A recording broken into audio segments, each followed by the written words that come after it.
வணக்கம் ஃப்ரெண்ட்ஸ், எல்லோரும் எப்படி இருக்கீங்க? இப்போ நம்ம கனடாவில் வேங்கூவரில் இருக்க சைனா டவுனில் தான் பார்க்க போகிறோம். இங்கே பாருங்கள், சைனா டவுன்னு சொல்கிற மாதிரி பேருக்கு ஏற்ற மாதிரியே ஃபுல்லாக சைனாவில் இருக்க மாதிரியே ஒரு ஃபீலிங் வரும்.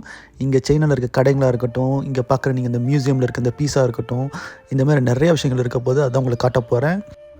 இப்போ நீங்கள் பார்க்குறது ஒரு சைனீஸ் ஸ்டோருங்க. இங்கே சைனீஸ் சுவனியர்ஸு, சின்ன சின்ன விஷயங்கள், ஆர்னமெண்ட்ஸ்லேருந்து எல்லா சைனீஸ் சம்மந்தப்பட்ட விஷயங்கள்லாம் இங்கே இருக்கும்.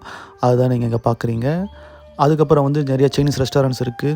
வெறும் சைனீஸ் ரெஸ்டாரண்ட் மட்டும் இல்லைங்க, ஜப்பனீஸ், தைவான், தாய்லாந்து எல்லாமே இருக்குது. அதுதான் நீங்கள் பார்க்குறீங்க. ரொம்ப அத்தன்டிக்கான சைனீஸ் ஃபுட்டு கிடைக்கும். ஸோ அதுதான் நீங்கள் பார்க்குறீங்க. அது மட்டும் இல்லைங்க, மற்ற விஷயங்கள் ஷாப்பிங்கு, க்ளோத்திங்கு, அந்த மாதிரி இன்னொரு விஷயம் என்னென்னா இங்கே சீப்பாகவும் கிடைக்கும். ஸோ அதுவும் ரொம்ப முக்கியமான விஷயம். இந்த டவுனே பார்த்திங்கன்னா ஒரு 80s 70s இருக்க சைனாக்குள்ளே போன மாதிரியே இருக்கும். அது மட்டும் இல்லாமல் இந்த வால் பெயிண்டிங்கில் பார்த்திங்கன்னா அந்த சைனா டவுனோட ஹிஸ்ட்ரிலாம் போட்டிருப்பாங்க. அந்த காலத்தில் எப்படி இருந்தது ஃபோட்டோகிராஃபிலாம் இருக்கும். அது மாதிரி நிறைய விஷயம் இருக்குங்க. Okay guys,